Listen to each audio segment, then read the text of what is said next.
À quoi penses-tu quand tu entends le mot Pâques? À un repas, à une fête, à une tradition, ou à quelque chose de plus profond, de plus ancien, peut-être même de plus sacré.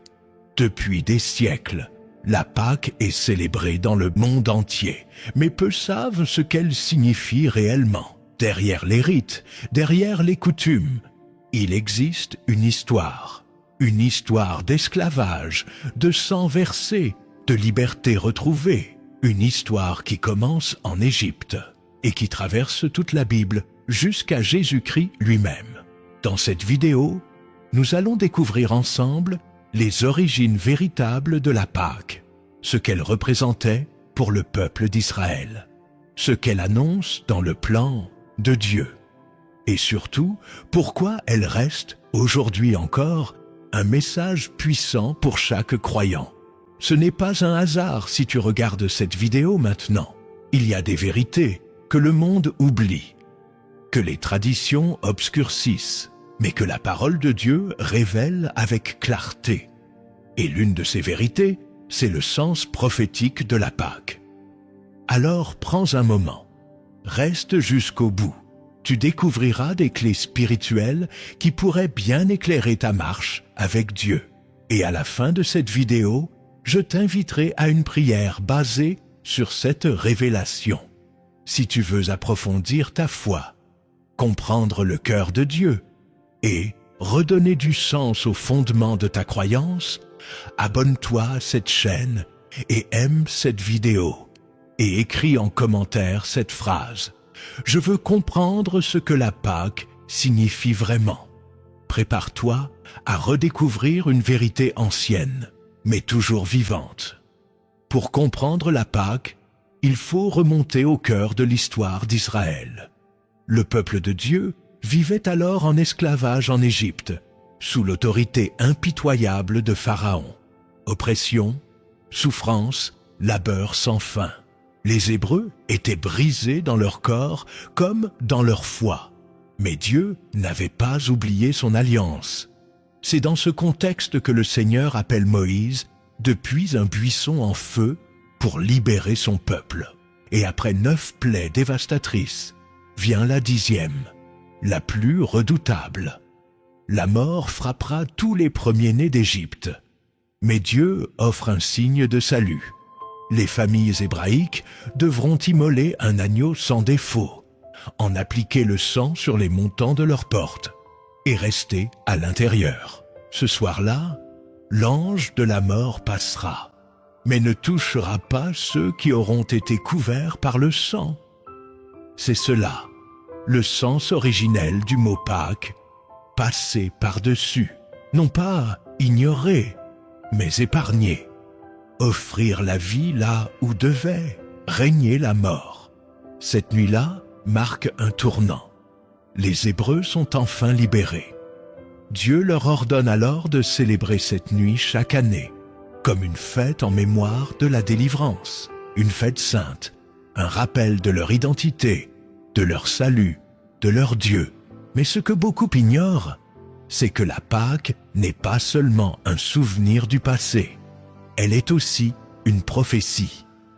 Car l'agneau sans défaut, immolé pour sauver les familles, pointe vers un autre agneau, celui que Jean-Baptiste désignera plus tard en disant « Voici l'agneau de Dieu qui ôte le péché du monde ».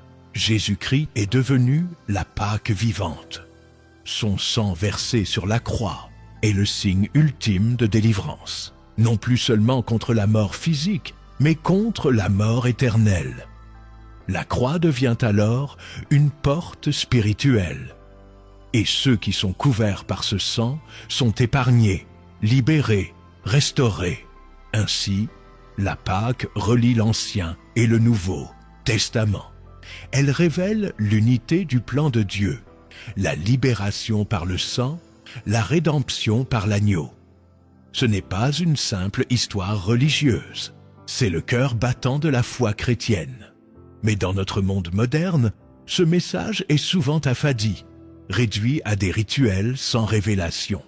On parle de repas, de coutumes, mais on oublie la puissance du sang. la profondeur du symbole, la présence du Christ dans cette fête. Et pourtant, tout y est. La foi, la crainte de Dieu, l'obéissance et la confiance en une délivrance qui dépasse l'entendement humain. Redécouvrir la Pâque, c'est redécouvrir le cœur de Dieu. Ce qui frappe lorsqu'on étudie la Pâque, c'est sa précision. Dieu ne laisse rien au hasard. Chaque détail, chaque geste demandé à Moïse a une portée prophétique. Et chacun d'entre eux pointe vers Jésus-Christ. L'agneau devait être sans défaut, c'est-à-dire pur, parfait. Pas de tache, pas de maladie. Pourquoi? Parce que seul ce qui est sans faute peut couvrir la faute. Lorsque Jésus marche sur la terre, aucun péché ne se trouve en lui. Il est saint, entièrement dévoué à la volonté de son Père. Il est l'agneau sans défaut, l'unique capable d'ôter le péché du monde. Le sang, ensuite, ne devait pas être versé n'importe comment. Il devait être appliqué sur les montants des portes, pas sur le sol, pas dans les airs, sur les côtés et sur le haut. 3 points, 3 directions. Sans le dire, Dieu dessinait déjà la croix. Et ce sang devenait une marque, non visible par les hommes, mais visible par l'ange destructeur. Une marque qui dit « Celui-ci m'appartient, il est couvert ». Ce sang, dans l'Ancien Testament, préserve de la mort. Dans le Nouveau Testament, le sang de Jésus ne fait pas que préserver, il libère, il purifie, il rachète. Mais il y a un détail que beaucoup négligent. Les Hébreux ne devaient pas sortir de la maison. Une fois le sang rappliqué, ils devaient rester à l'intérieur. Cela nous enseigne quelque chose de fondamental. Ce n'est pas assez de croire que le sang est réel. Il faut demeurer sous sa couverture. Il faut vivre dans cette alliance, marcher avec foi, ne pas s'exposer au dehors. Combien de chrétiens déclarent la puissance du sang de Christ, mais vivent loin de la maison, hors de la communion, sans obéissance. Le sang protège, mais l'obéissance confirme cette protection. Un autre aspect essentiel, c'est le repas. Cette nuit-là, les Hébreux ne devaient pas jeûner, mais manger l'agneau rôti, avec des herbes amères et du pain sans levain. Pourquoi? Parce que ce n'était pas seulement un signe extérieur, mais aussi une communion intérieure. Ils devaient ingérer, absorber ce sacrifice, faire entrer dans leur propre chair le symbole de leur salut. Et Jésus fera de même. La veille de sa crucifixion, lors de la dernière Pâque qu'il célèbre avec ses disciples, il prend le pain et dit « Ceci est mon corps donné pour vous. Prenez et mangez. » Il prend la coupe et dit « Ceci est mon sang, le sang de l'alliance répandu pour la multitude. » Il ne fait pas que rappeler la Pâque, il l'accomplit. Il en révèle le sens caché. Et à ce moment précis, la tradition devient révélation. Ce que les Hébreux faisaient symboliquement, Jésus l'accomplit pleinement. La sortie d'Égypte devient alors une image de notre propre sortie du péché. Le passage de l'esclavage à la liberté. Pharaon représente l'oppresseur, l'adversaire spirituel. L'Égypte symbolise le monde, la servitude, le joug du péché. Mais la croix devient notre porte. Le sang devient notre passage. Et l'agneau immolé devient notre libérateur. La Pâque n'est donc pas un simple souvenir historique. Elle est un principe spirituel vivant. Elle nous enseigne que la délivrance ne vient pas des armes, ni de la force humaine, mais de l'obéissance à Dieu, de la foi dans son sacrifice et de la confiance dans son plan. Ce message est vital, parce que trop souvent, nous cherchons des solutions à nos chaînes sans revenir à l'agneau. Nous prions, nous luttons, nous résistons. Mais avons-nous appliqué le sang? Avons-nous mangé l'agneau? Avons-nous fermé la porte et attendu avec foi? Il y a dans la Pâque une invitation au silence, à l'intimité, à la confiance. Une invitation à reconnaître que ce n'est pas notre agitation qui nous sauve, mais l'œuvre de Dieu.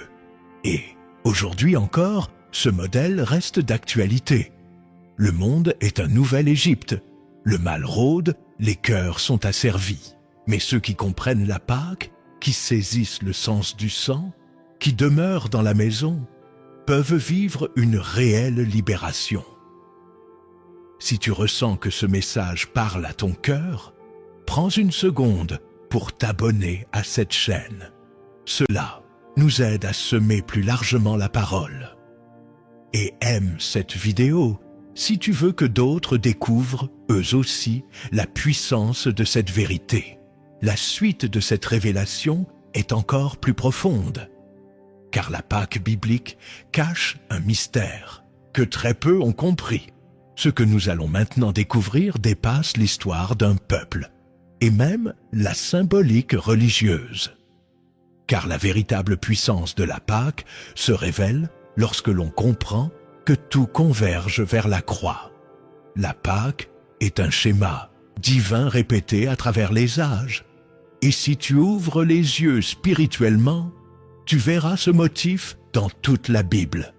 Un peuple enchaîné, un ennemi oppresseur, un agneau offert, un sang versé, une porte ouverte vers la liberté.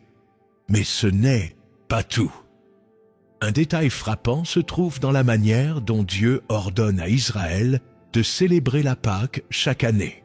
Pas seulement pour se souvenir de l'Égypte, mais pour ne jamais oublier que leur salut vient du sacrifice. Aujourd'hui, nous ne vivons plus sous la loi mosaïque, mais le principe demeure. Celui qui oublie la source de son salut se perd dans la routine de la religion et finit par confondre les formes avec la foi vivante. Beaucoup célèbrent la Pâque sans Christ. Ils honorent la mémoire sans saisir la révélation. Mais Jésus ne nous appelle pas à entretenir une tradition. Il nous appelle à vivre une réalité spirituelle. Et cette réalité, c'est lui. Quand il entre à Jérusalem, quelques jours avant la crucifixion, c'est au moment même où l'on préparait les agneaux pour la Pâque. Lui, le véritable agneau, entre dans la ville sainte, prêt à être offert, et personne ne comprend. Même ses disciples sont troublés, mais tout est précis. Jésus meurt au moment exact où les prêtres sacrifiaient les agneaux dans le temple. Ce n'est pas une coïncidence, c'est l'accomplissement. La Pâque, dans sa forme ancienne, trouve sa plénitude dans la personne du Christ. Le voile se déchire. L'accès au Père est désormais ouvert. Voici ce que beaucoup ne réalisent pas. La Pâque, c'est la croix annoncée en avance. Et la croix, c'est la Pâque rendue éternelle. Mais ce mystère ne s'arrête pas là. Dans l'Exode, Dieu ordonne de manger l'agneau en hâte, les reins sains, les sandales aux pieds, le bâton à la main. Pourquoi? Parce que c'est un repas de transition. Ils ne devaient pas s'installer. Ils allaient quitter l'Égypte. La Pâque est donc un appel au mouvement. Elle ne s'arrête pas à la délivrance, elle lance vers une terre promise. Et aujourd'hui encore, celui qui est lavé par le sang de Christ ne reste pas là où il a été trouvé. Il est invité à marcher, à progresser, à sortir de ses vieilles habitudes, de ses chaînes intérieures, de ses compromis. Le sang te couvre, mais aussi te pousse. Il n'est pas un point final, mais un point de départ. Il te met en marche vers le but, la sanctification, la plénitude, l'héritage spirituel. Voilà pourquoi la Pâque est une étape fondamentale dans la vie de foi. Elle marque la frontière entre ce que tu étais et ce que tu deviens. Et si tu prends le temps d'y réfléchir, peut-être es-tu justement dans ce moment-là. Tu sens que Dieu t'appelle à sortir de quelque chose, une relation toxique, un péché persistant, un système de pensée limité. Tu sens l'appel, mais tu ne vois pas encore le chemin. Regarde la Pâque. Dieu ne leur a pas montré tout l'itinéraire. Il leur a seulement dit « Appliquez le sang, mangez, soyez prêts, et partez quand je vous le dirai. » Et ils sont partis. C'est la même chose pour toi. Tu n'as pas besoin de tout comprendre aujourd'hui. Mais si tu crois en Christ, si tu as reçu son pardon, alors sache ceci. Tu es caché sous le sang, et Dieu t'appelle à marcher, à sortir, à entrer dans sa promesse. Mais cette marche est souvent douloureuse, car derrière eux, l'Égypte les poursuivait, et devant eux, la mer bloquait le chemin. La Pâque n'élimine pas l'épreuve, elle prépare à la traversée. C'est ici que beaucoup abandonnent. Ils croyaient que la croix les protégerait de toute difficulté. Mais ce n'est pas ce que Dieu a promis. Ce qu'il a promis, c'est sa présence, sa main, sa fidélité. Et dans cette marche, il ouvre des chemins là où il n'y en a pas. L'ultime vérité à retenir, c'est que la Pâque, dans la pensée biblique, n'est pas seulement un événement passé. Elle est aussi un rendez-vous prophétique pour l'avenir. Quand Jésus prend la Pâque avec ses disciples, il leur dit « Je ne boirai plus de ce fruit de la vigne jusqu'au jour où je le boirai nouveau avec vous, dans le royaume de mon Père. » Autrement dit, une Pâque reste à venir, une dernière, un banquet éternel, un moment où tous les rachetés de toutes les nations se retrouveront autour de l'agneau, non plus souffrants, mais glorifiés. Ce jour approche, et ceux qui ont appliqué le sang, ceux qui ont marché dans l'obéissance, y auront leur place. Pas parce qu'ils étaient parfaits, mais parce qu'ils ont cru, parce qu'ils sont restés dans la maison, parce qu'ils ont suivi l'agneau partout où il allait. La véritable histoire de la Pâque n'est donc pas finie. Elle se poursuit en toi, en moi, en tous ceux qui reçoivent ce message. La Pâque ne doit pas rester un souvenir lointain ni un concept abstrait. Elle est une révélation vivante, une lumière pour ceux qui veulent marcher avec Dieu dans la vérité, la puissance et la paix. Mais comment vivre aujourd'hui, concrètement, ce que Dieu a enseigné à travers la Pâque? Comment cette vérité peut-elle transformer notre quotidien, nos choix, notre relation avec lui? Tout commence par une décision, reconnaître le besoin d'un sauveur. Les Hébreux n'étaient pas sauvés par leur force ni par leur mérite. Ils étaient esclaves, incapables de se libérer eux-mêmes.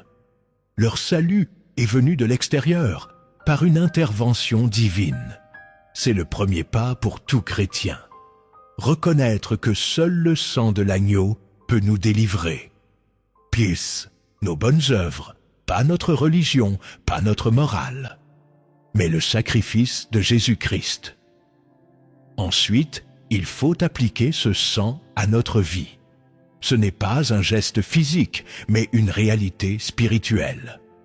Cela signifie recevoir le pardon de Dieu, croire que le sang de Jésus nous couvre, nous purifie et nous fait entrer dans une nouvelle alliance. Cela signifie aussi demeurer dans la maison, c'est-à-dire vivre une foi active, constante, connectée à la présence de Dieu. Cela implique des choix concrets.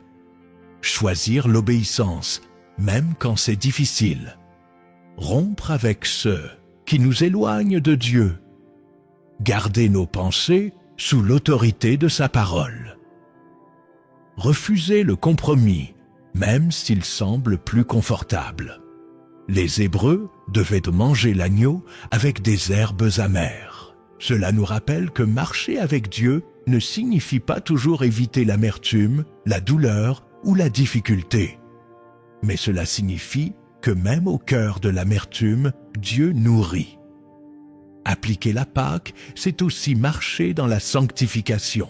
Le pain sans levain symbolise l'absence de péché caché. Le levain, dans la Bible, représente souvent ce qui gonfle, ce qui corrompt. Dieu invite son peuple à se purifier, à ne pas garder de compromis dans les coins secrets du cœur. Cela demande de l'introspection, de la repentance, du courage. Mais le fruit, c'est la paix, la liberté, la clarté spirituelle.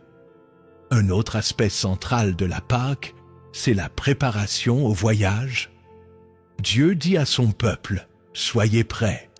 Ce n'est pas une fête pour s'installer, c'est une fête pour se lever, pour partir, pour changer de dimension. Et aujourd'hui encore, Dieu appelle ses enfants à ne pas s'attacher à l'Égypte spirituelle, à ne pas rester liés à ce que Dieu est en train de quitter. Cela peut être un lieu, une relation, une mentalité, une dépendance. Quand Dieu dit « Prépare-toi », il faut entendre « Je t'emmène ailleurs ». Appliquer la Pâque dans notre vie, c'est donc accepter de changer de saison. Même quand cela fait peur, même quand on ne sait pas où mène le chemin. C'est faire confiance à celui qui a ouvert la mer Rouge, à celui qui sait faire jaillir l'eau du rocher, à celui qui ne t'abandonnera pas dans le désert. Mais attention, la Pâque est aussi un appel à la mémoire. Chaque année, les Israélites devaient raconter à leurs enfants ce que Dieu avait fait. Il ne s'agissait pas seulement de répéter une tradition, mais de garder vivant le témoignage. Et toi, comment gardes-tu vivante la mémoire de ta libération? Est-ce que tu racontes ce que Dieu a fait dans ta vie? Est-ce que tu partages ton témoignage? Est-ce que tu nourris ta foi en relisant les étapes par lesquelles Dieu t'a fait passer? N'oublie pas, le souvenir alimente la foi. Ce que Dieu a fait hier est une promesse pour ce qu'il fera demain. Enfin, vivre la Pâque aujourd'hui, c'est garder les yeux fixés sur la promesse à venir. Tout comme les Hébreux n'étaient-ils pas destinés à rester dans le désert, nous ne sommes pas appelés à nous installer dans ce monde. La véritable terre promise, c'est la présence de Dieu, la vie éternelle avec lui, le royaume où l'agneau règne. Chaque pas de foi, chaque renoncement, chaque prière, chaque larme, tout cela nous rapproche de ce jour glorieux. Alors même si tu passes par l'épreuve, même si tu es dans la transition, souviens-toi, tu es en route, tu n'es plus esclave, tu es en marche vers la promesse, et Dieu marche avec toi. Il ne t'a pas couvert de son sang pour t'abandonner, il t'a racheté pour te conduire, et ce qu'il a commencé, il l'accomplira. Si ce message trouve un écho en toi, si tu sens que Dieu est en train de t'appeler à un nouveau départ, alors n'ignore pas cet appel.